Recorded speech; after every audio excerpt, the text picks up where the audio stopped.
xibaar yu wér te wóor ca tàng ba abonnez-vous pour ngeen di mën di jot suñuy vidéo. daleen ak jàmm seen bi di Buzz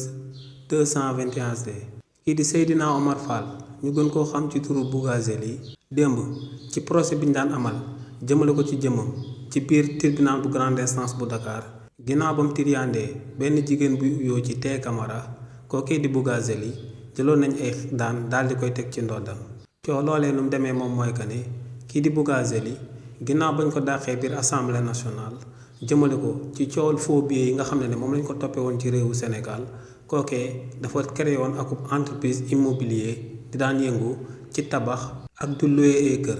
waaye nag kookee di Bougazelli ay njuuj njaaj la doon amal daal di koy jëmale si li ni mel ndax buñ sukkandikoo ci femme bi uyoo ci Té Camara kookee di Bougazelli ginnaaw ba mu waxee que ne na ko daal di jébbal ak appartement war ko koo daal di loué ginnaaw ba mu ko jébbalee 400 000 francs jëmale ko si li ni mel si la gëjoon a dégg gëjoon a gis kii di Bougazelli te ne li ni mel moom moo sababoon mu porté woon plainte jëmale ko ci jëmm kookee di Bougazelli loolee nag moom moo sabab kookee di Bougazelli ginnaaw ba ñu ko convoqué woon le 5 décembre bi ñu daal di génn ginnaaw ba ñu ko dégloo ba noppi waa police centrale bu Guédiawaye dañoo mujj woon daal di koy teg loxo. coow loolee nag lañ daan àtte démb ci tribunal grande instance bu Guédiawaye te kookee di Bougazelli juge bi daal dinay jël ñaari weeru kaso yoo xam ne dina ko daal di tëdd daal di koy teg ci ndoddam waaye tamit kookee di Bougazelli ginnaaw ba mu nekkee ci kaso bi si lu tolloog juróom benn ci ay nit dañoo ñëwoon daal di koy porter plainte ba tey jëmale ko ci ay coowal escroquerie yi nga xam ne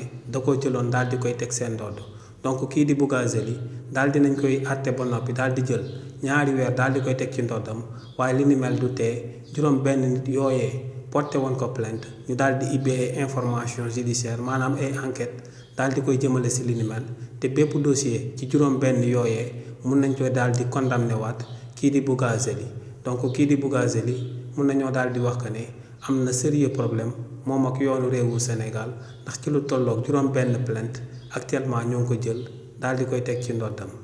xibaar yu wér te wóor ca tàng ba abonnez-vous pour ngeen di mën di jot suñuy vidéo.